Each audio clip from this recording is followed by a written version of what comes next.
Good morning, afternoon, or evening, whenever you're listening to us. This is Replacement Level Morality. My name is Joseph. My name's Andrew. Andrew, you have hit me with a topic this evening I know nothing about, and I'm quite excited to hear you explain it, and then that way I can kind of react to it as a novice, which I'm just Twitter-pated at the prospect. So avail me of your wisdom, sir.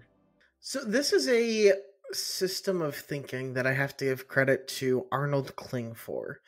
He came up with this model of thinking about politics, which is the three languages of politics, and I'm curious to get your thoughts on it and talk through its implications. So the three languages are liberal. I don't like that word. I think the leftist progressives are stopping. So we'll say progressive, which is thinking about the world in terms of oppressor oppressed. The libertarians thinking about the world in terms of liberty or coercion, and the conservatives who think about the world as order versus chaos. Okay, that is interesting. And that's why there's so much talking past each other in politics, is because they aren't speaking the same language for the most part. And I was trying to take this a step deeper. There is, in math, the idea of a fundamental theorem of x. So the fundamental theorem of calculus is derivative is the inverse of an integral. There's a fundamental theorem of algebra, but I forgot what it is. Basically, this defines an area of study. And I've come up with a fundamental theorem of conservatism, or my attempt at it. And I'd like to get your thoughts. Hit me. Because certainly of these three schools of thought, I would consider myself a conservative. I definitely look at the world as order versus chaos. So I feel like I can actually judge this. So to my mind, the fundamental theorem of conservatism is that even if any list of proposed changes that a reformer would make to a society were all positive changes, making them all at once would be a net negative. I would amend that to say that a conservative would be recalcitrant to adopt that list of entirely positive changes because they would consider the externalities that would come with, well, what happens when you make that change and the system reacts in a fashion that you did not expect and creates disorder as a consequence and maybe makes the change not as positive as you think. Exactly. So an example is we, for the most part, consign manual labor for a class of people to entirely optional, and then I'll gain a bunch of weight all at once. Like, oh shoot, actually it was important to be exercising every day. And a slowly evolving society can adapt to those changes. Whereas if you just instantly transform everything, you'll never know what change you make broke something so that you can undo it or work to improve it. I completely agree. I mean, I've often heard conservatism as not necessarily being right-wing, but wanting to preserve the status quo, preserve the institutions, to conserve them, if you will. We're all good Burkeans here. And I think that sense of caution of change is not necessarily bad or wrong. It just has to be measured and careful in a system that already functions, because your potential fail state is so severe. Like, you can go from a functional society to a non-functional society if you make the wrong choice. So let's make our choices gradually so that there can be a period of adjustment and we can ensure we're continuing to evolve correctly. Conservatives are not anti-progress, I guess, is the number one thing I would want to say. Is we're all actually very pro-progress. We're just wanting to ensure we're not putting the cart before the horse. And in my personal evolution, that sentiment has the result of let me start over. And in my personal political evolution, there's a conservative sense about my libertarianism that I think a lot of people could learn from. Where, yes, I think a lot of things would be better off different, but from a kind of scientific method standpoint, it's important to go slowly because we try to incorporate a historical perspective here. The vast majority of societies are abject failures by our current standard. Absolutely, even the ones present. You Yes, know, like even the ones that are our peer civilizations right now are failures. there are there are many more fail states. So if you're just throwing darts and saying, "I think this would be good," you're much more likely to screw things up. So move slowly and break few things. I think that's part of your the realist part of your soul, the part of your spirit that I've attempted to nurture over the years, Andrew. That you understand human nature and it tempers your libertarian idealism appropriately. If I might be so bold as to categorize your political position, is that it's libertarianism with a realistic understanding of how the world and people work, and that there has to be certain things that you would prefer not be necessary that in fact are quite necessary, that would otherwise be an anathema to a dyed in the wool libertarian. It's a directional libertarianism. It's on every relevant margin. I would prefer to move in the direction of less government, but I just don't care to argue with the ANCAPs over whether we should have roads or not because We should. We should have roads. We should have armies. I think of Michael Malice, who's someone I actually like a lot. I same. think Michael Malice is one of the most interesting conservative commentators that I see out there, in that he has a real perspective and he is extremely good at articulating it. He has a lived experience that is unique as someone from the Soviet Union, and he has a real positive joy about being an American that comes from that.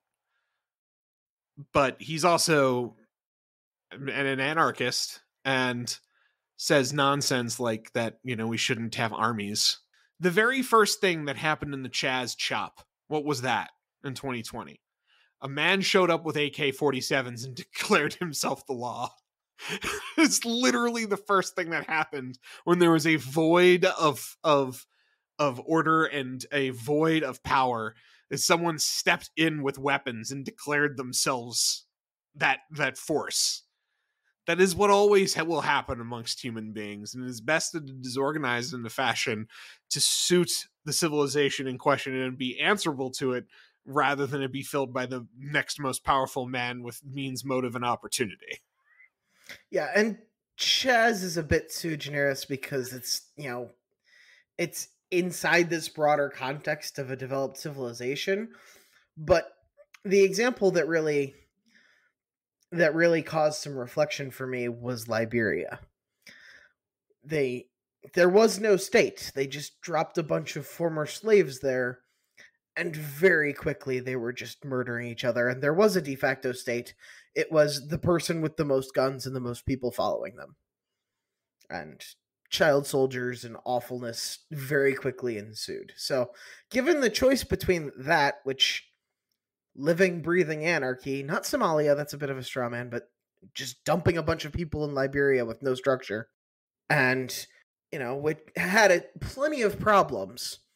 But in 1789, a bunch of lawyers came out and said, here are some ideas for making government at least a little bit accountable to the people.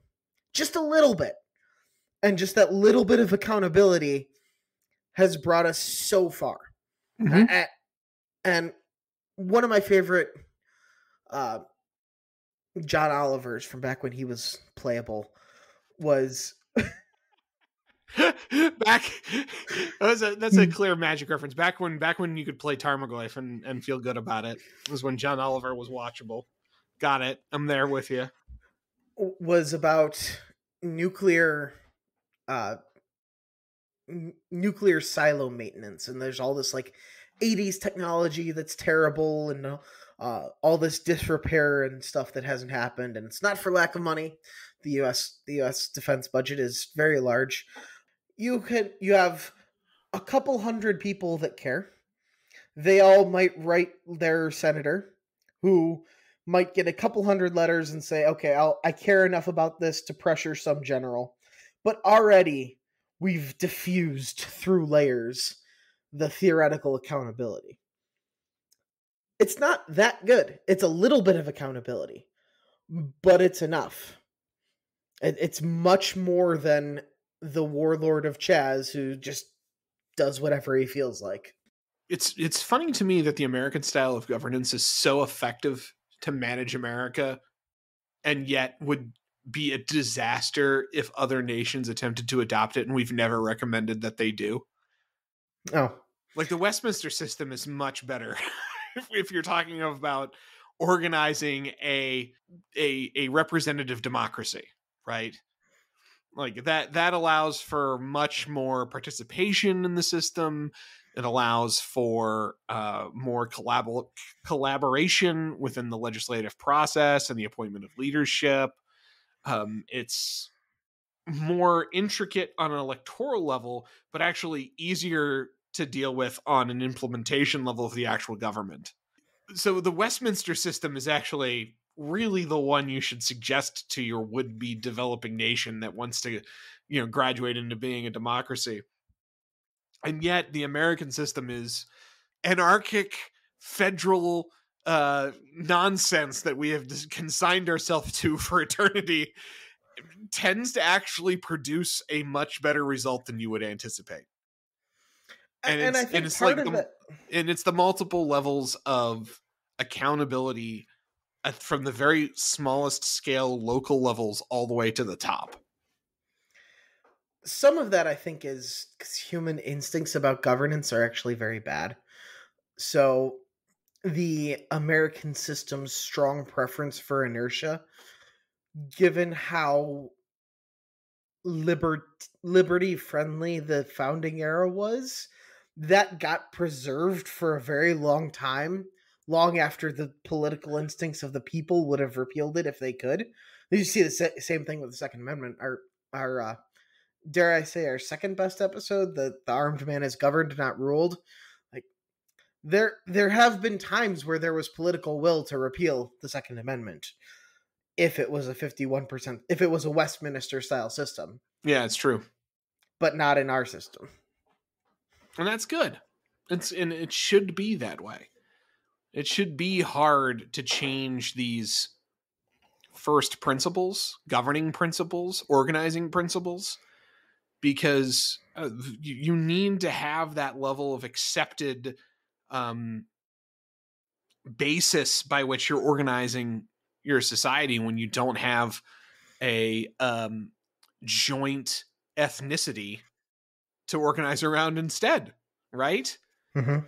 Like America's a creedal nation, and that's given us incredible benefits through the years. We have this vast capability of assimilating people from other places and turning them into Americans, because Americans isn't a skin color, a religion, or a particular form of cultural food. It is a set of ideals and principles that you can, in fact, adopt as part of your identity while retaining another piece of yourself. And in fact, that is encouraged because every American cultural output is a fusion of different cultural inputs from other places, quite famously. That's great. That's like made us the most powerful nation on this planet, because we literally can just take the best and the brightest from every place and say, hey kids, you want to make a lot of fucking money and live in a place where you can say whatever you want and kind of do whatever you want and not have to worry about any of these oppressive systems you're presently existing in. And they're like, yeah, that sounds awesome. And we're like, come on in, boys. Like, doors open. Come join us. You know how many Vietnamese are here? A lot. A lot. We lost the war, but we still won. Yeah, we just took the best ones and said, see ya.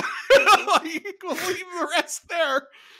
It's like with the Koreans too, right? Like this was after the Korean War, you had the mass immigration of Koreans that fought with U.S. troops and decided like America sounds great, let's go. And that was a big part of the L.A. riots. Was the sort of the rise of the Korean American becoming a distinct sort of cultural identity because they all were all ex-soldiers. They got on the rooftops with their M3s. I didn't realize that they were mostly from North Korea. No. Oh, They're okay. from South Korea, but they're like, but that was also a hellhole. I would prefer to go to America. Right. That was before South Korea was like a normal democracy with, a functioning state. Yeah, this is before they had, hypertext Seoul and Busan and all that. Like before they became one of the leading, technological innovators of East Asia. They were a lot of farmland and not a lot of economic opportunities. So a lot of them decided to avail themselves of this new connection they had to the West and availed themselves of their economic opportunity here. And then, they got on their rooftops and fought to preserve their convenience stores during the LA riots, literally. And it may be the most American thing that has happened ever. Indeed. It was truly where they became Korean Americans. Like, oh, you got guns and defended your property? You've learned. Good job. Welcome. Welcome to the family, my friends. It is fun to see the Hispanic populations that have been here for several generations go through this process as well. Of like, you've got multi-generational Hispanic families in the Southwest that are the most based, red-pilled Republican people you have ever met, because you know what they are? Working class. Like, they have adopted the ways of the people around them, right? Like, they've assimilated into the working class American ethos entirely, while preserving a distinct cultural identity as, as descendants of Mexican or Central American or South American immigrants. But now it's not, I'm El Salvadorian, I'm Mexican, I'm Guatemalan, I'm Venezuelan. It's, I'm Hispanic.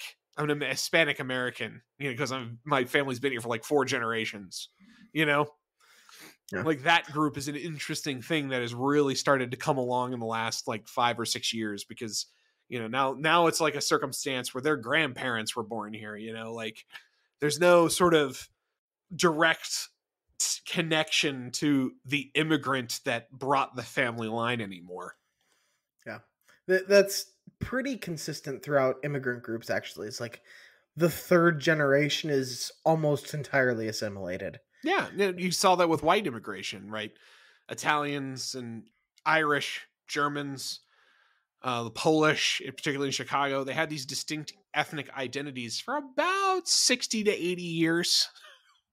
And then what happened? Well, their third generation rolled around and they're just like everyone else now, right? And it's like your Irish or Italianness is sort of an auxiliary part of your being, but certainly no longer the primary part of it. Now you're from the Bronx, and the Bronx carries the cultural identity, not I'm Italian. Do you have similar deep thoughts on the other two?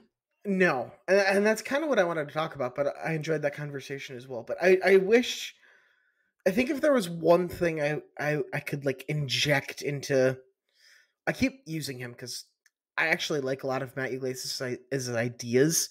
He's like a thoughtful-ish, and then it just goes and does something really dumb. Mm-hmm. But if I could like inject something into like the party of competent governance in heavy air quotes, it would be that idea of just chill, have some appreciation for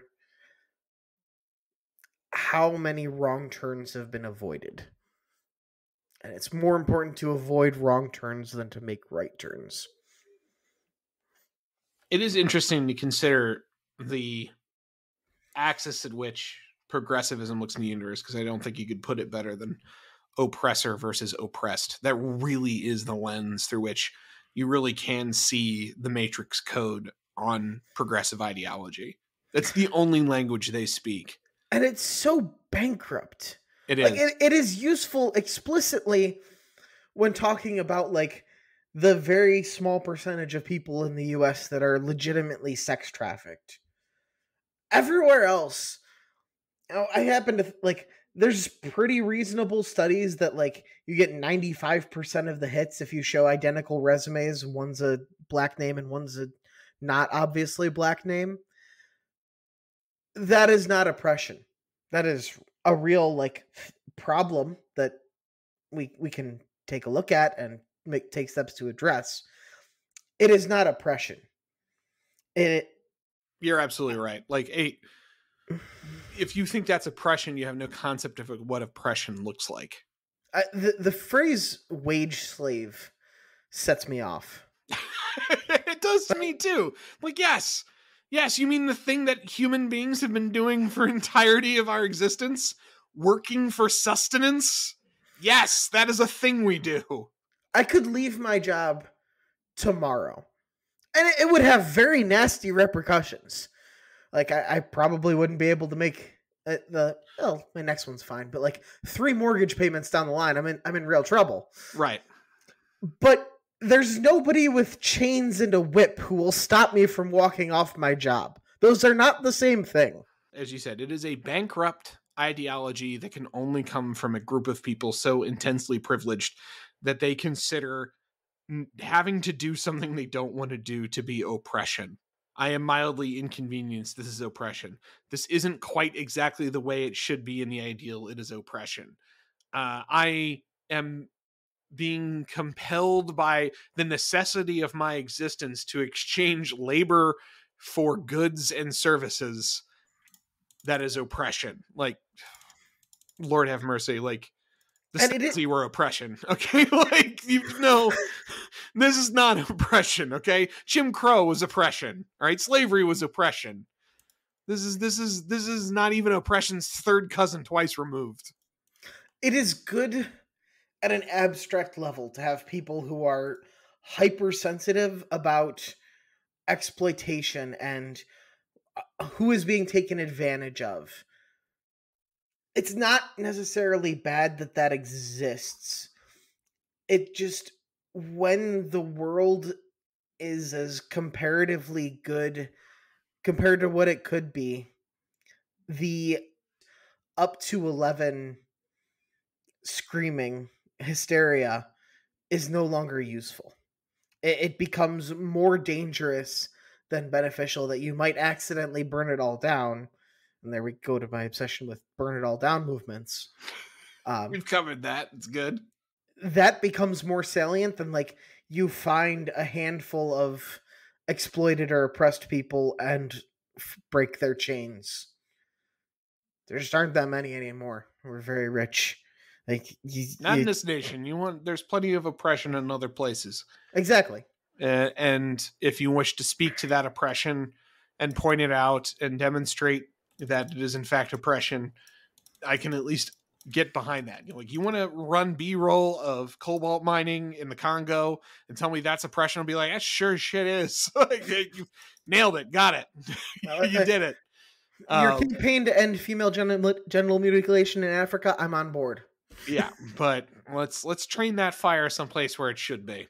And speaking of training fire where it should be, I would like to turn my particular rhetorical guns towards a semi-drama topic, which usually isn't our bag, but I have found it so endlessly fascinating as a part of a ecosystem of media that I engage with rather consistently, that I want to talk about it with you.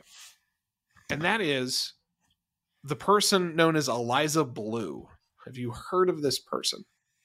I have. So let's start with what I know, as we do with some of the more intense drama episodes where I'm like vaguely familiar, but When you needed me to give you the deep cut 4chan / Kiwi Farms lore on Nick Fuentes. I didn't need that. You chose that for me. True. That was oppression. I oppressed you with that knowledge. Yes. Stuffed it down your throats. So Eliza Bleu, I mostly know her because Siraj Hashmi would before this all happened occasionally retweet her, and what I knew was like she's some activist about human trafficking, and as a big reader of Reason magazine, just like very good evidence that for every actual instance of human trafficking, there are dozens of false alarms where a family with an adopted child is stopped at an airport and asked a bunch of investigations because their skin colors don't match, and it's awful. But like actual human trafficking is obviously horrific. It is quite rare in the United States, but if someone who, especially if you have been human trafficked, I understand you're not necessarily going to live by the statistics. You're just saying my life's work is ending this. So I'm like mostly indifferent to her on that level of I understand why you're doing this. Not my beat. Whatever. You do you. And then something happens. She is I'll fill that in. Don't worry. She is exposed as quite the grifter. She apparently she flashed a whole lot of her body parts at various cameras completely voluntarily, as opposed to her story, which was trafficked. And I don't actually know that, so I shouldn't say that because that's kind of a severe accusation. But I have a feeling that you're about to substantiate my accusation with. I am going to substantiate your accusation with facts. Don't worry. With some cold details. Some details. No, yeah. Question before I begin: has Siraj said anything about this? Because I know he had her on his show at one point. Has he just been like? I don't think he said anything. Shit. I haven't seen anything like about this topic. Even like when they would interact on Twitter, it was just like the back and forth that people with Siraj do, where they're like insulting him and he retweets it because he thinks it's funny. And then there were some more sober retweets of like her fundraising for human trafficking victims, where he's like taking it seriously, which is rare for him. So Eliza Bleu is someone that kind of popped on to the right-wing media ecosystem radar back in 2020, right around the pandemic era, is kind of when she kind of blew up on Twitter to the people that I watch. Because I remember seeing her for the first time from Siraj, actually, which makes a lot of sense when you think that Siraj and the Habibi Bros is kind of like is a pretty entry point show, for a lot of this ecosystem. Mm-hmm. They're not super popular, but they have just enough credibility that, like, if you were on that show, that can lead you to being on other things. And she had this whole story. I was sex trafficked. I am a sex trafficking survivor. I'm an advocate for other people who have been sex trafficked. And I'm here to talk about all the ways in which this happens on social media. Social media is used as its platform to do so, and so on. And she seemed suspect to me from the beginning because she was incredibly, her story was very erratic from the beginning. In terms of when she was asked about herself, she would be very vague. And what she was talking about was familiar to me because what she was doing was equating the idea of people involved in prostitution are sex trafficked, even if they're engaging in it in a voluntary fashion. But she wasn't outright saying it. And I was aware that that is the position she was taking because I happened to be adjacent to a ministry group here in my hometown where they do a lot of focus on trying to help frankly, prostitutes stop being prostitutes and remove themselves from that life and find Jesus. And that's all. They do great work. I'm not even going to mention their name because I don't want to bring them into this discussion, but they're great. And they talk about it in the same way, right? I'm like, that's odd. That's something I've only heard from them. And so I did something really special, Andrew, back in 2020. I Googled her, which apparently, and this is my real point, nobody fucking else did. Okay. That's what's really astonishing to me is I'm like, who is this woman? And I Googled her, and it took like 25 seconds to start finding other names associated with her. And then you Google those names, and then you start going down rabbit holes, and you're like, oh no. The story goes from she was a victim that was sex trafficked at a young age and hooked on drugs and forced to do this and that to, and I kid you not, someone, she's 41, she's older than me, someone that 20 years ago was a super groupie for My Chemical Romance, to the degree that she actually managed to start dating and then get engaged to their lead singer, Gerard Way, and become, at the time, via the sort of MySpace, LiveJournal, Web 1.0 social media that existed, internet famous for being the Yoko Ono of My Chemical Romance. Eventually, that relationship ended, but she was addicted to being famous, so she tried to make it in LA as a model. But being a model in LA when you're not exactly, wafer thin, European, which is what a lot of models are, is hard. So you wind up doing a lot of prostitution on the side, high level escort stuff, but that's what you're doing to pay the bills. And Now we're just haggling over price. and that, she's coming in and out of she's from a rich family in Illinois that have a farmland. So she's like, goes back to LA and then goes back to the farm and then tries to make it in LA again. She does that for like a decade and eventually gives up on all of that, of which, again, back 2 years ago, I found all this stuff very easily, Googling her name, because she had this huge footprint of all of these things she did back when she was involved in this My Chemical Romance, where she was just another fucking pick-me scene bitch. Seen a million of them. All the way through this modeling period. She had multiple Instagrams. She was on these podcasts. She was trying to make it in basically this very niche urban model sort of world.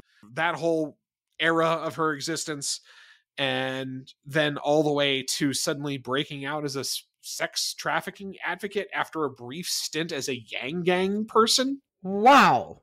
Yeah. That was the only one that was unexpected. Of the Yang Gang, right? I'm like, the Yang Gang piece was amazing. What she did is right as Yang was running in Iowa, because it was right next door to where she lived in Illinois, she went and basically found this 19-year-old virgin that worked for the Yang campaign that was like doing a lot of like podcasting and social media stuff, and started dating that guy to like lift her own presence and be on shows and like have more Twitter followers from the Yang Gang people. And then as soon as Yang dropped out, she jumped right on the sex trafficking thing. The struggling model in LA who does escorting, like, okay, this all completely checks out. I have a total mental model of who this person is. Yep. And then you just went, oh, and she was also involved with Andrew Yang's campaign. I'm like, I'm sorry, what? Very opportunistically based on geographic location and the fact that, she was 40. And she wants to be famous. There's going to be one way to do that. Politics. Hollywood for ugly people. And so that's what she did. And as I mentioned, all I did was fucking Google her, Andrew. Right? I'm sitting here in my desk. I'm like, who is this? Oh, what the fuck? Right?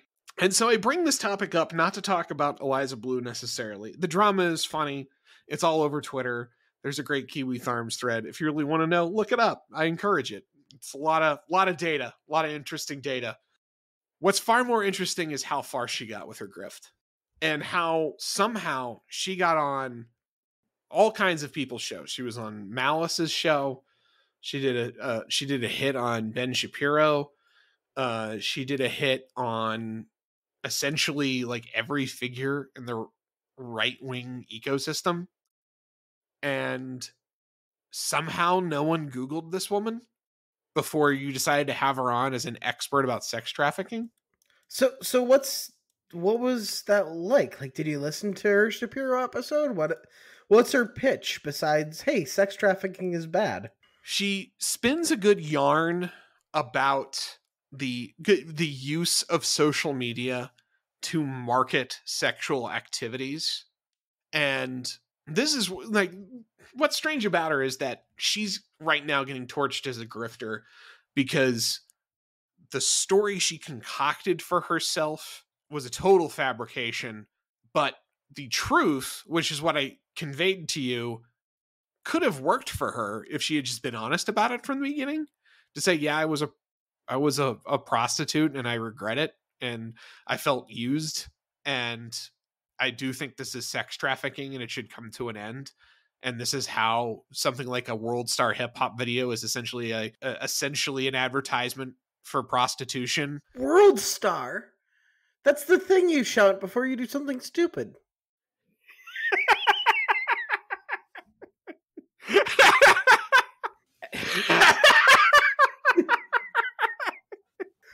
Did I cause you pain? Did you feel old when I No, I barely mean know that what is. World Star is? I mean, well, no, I mean it's a cultural thing, not an age thing. World Star, like that. That's it's been around for a while, but like World Star hip hop's very important if you're a urban youth. Okay, like it's something you know, not based on your age. It's something you know based on your skin color and economic strata. You know what I mean? Okay. Eliza Bleu could have told her actual story, and it would have suited her desire to talk about those things and become famous as an advocate against some of the choices that she made. But I imagine those details were things she would prefer not be known and chose to lie in thinking that no one would ever find out. Which only makes sense in a universe where you don't have a paper trail that's the size of an FBI file that is easily searchable by any Tom, Dick, or Harry that has access to the Google box.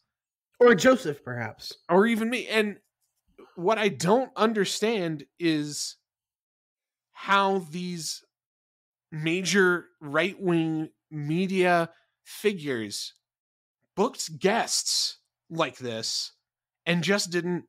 Who is this woman? Eliza Bleu. Huh. Looks like she's gone by a few different names. Eliza Knows. Oh shit. What's that? Eliza Cuts. Cancel that booking. Like, it just. How did that happen? I don't get it. I don't understand it. Is it that right wingers are just so desperate for a female voice that they'll take anything and they just didn't want to know? I ask you. I ask you because I'm looking for some information. Do you happen to know how old Siraj is? He's got to be in his 30s at least, because 9/11 was a big deal to him. It was a big deal to everyone. Well, but he was like a person when 9/11 happened. You know what I mean? Okay. So probably older than his 30s then. I mean, I was 18, so he could have been like 14 or 13. Like, it was when he was like a person. Okay. Oh, I thought you meant like a figure in media. No, but you were old enough to like conceptualize of the gravity of the circumstance, especially as a Muslim. When he wrote about it on the Washington Times, it's the first time I ever heard of him. People who didn't grow up with Google, their first instinct when they learn about a thing is not necessarily to Google it. That's the only thing I have. And it's a stretch, but like that's all I got because it's a tough one. Why would they not just who is she? Yeah. Like, that's what I don't get. Maybe familiarity breeds contempt. You book your first 100 guests on your show. You like find out who they are. By your 1,000th or your 300th, you're just like, yeah, they sent me this message. That seems like an interesting thing to talk about. My producer said they were on this person's show and this person's show. We'll do 10 minutes, and let's just go, right? Yeah. That has to be it. And it's like, well, they were on this person's show, so clearly, it got something worth hearing. It feels like it has to be just this familiarity breeds contempt, because otherwise I don't understand how anyone would possibly have put her on and not seen like, oh, this is going to be this appearance will be a liability when this inevitably goes tits up. And it did, because what happened? Elon Musk bought Twitter and needed an easy W, and Eliza Blue's out there in the streets talking about how Twitter is being used to sex traffic minors, and using hashtags and photographs or some esoterica that frankly I chose not to understand, because I find the idea of child sex trafficking repellent. And because he wanted the easy dub, he elevated her and talked to her and made her suddenly immediately to the Musk cult this figure of wisdom and cultural expertise when it comes to fighting sex trafficking, which now, of course, Elon Musk is amazing at. And that rose her stature such that inevitably, finally, some people decided to investigate her. And you know who the first person was that actually like brought to like wider public attention that her background didn't make any sense? Katie Herzog. That tracks. Katie Herzog was trying to interview her and wanted merely to ask her about how to approach asking her about her background. And she flipped out. And she recorded the whole conversation. And then Eliza Bleu lied about the conversation. So she's like, here's the actual tape, because I'm an old journalist and I record everything. Like, get wrecked. And she did she then went to all, it was funny as shit. She went to all the places that I went 2 years ago. She went to the My Chemical Romance subreddit to ask My Chemical Romance fans about her. And they're like, yeah, she sucked. She was the fucking Yoko Ono of our fandom. She wrote like weird live journal self-insert fan fiction about her dating Gerard Way until she literally did. Okay, like, wait, hold on. What does that mean? The Yoko Ono of the fan? Are you fucking with me right now? No, I'm not. I have heard the name Yoko Ono before. I'm pretty sure she's a singer. You know who the Beatles are? Yes, I know who the Beatles are. Are you familiar with the legend of how the Beatles ceased to be a band? No. I thought they died. No, they were all very much alive, and they were at their creative peak, and John Lennon broke up with his first wife, and he wound up meeting an avant-garde artist by the name of Yoko Ono, who was very experimental and weird and hippie, and connected with her and started bringing her around, and she was like poison to the whole group. And she wanted him, he wanted her around things and in things all the time, and the other guys didn't like it. And it classic bros before hoes moment. The bros were not before the hoes, and therefore the bros broke up. And so Yoko Ono is the person who broke up the greatest band who ever existed when they were at their creative peaks.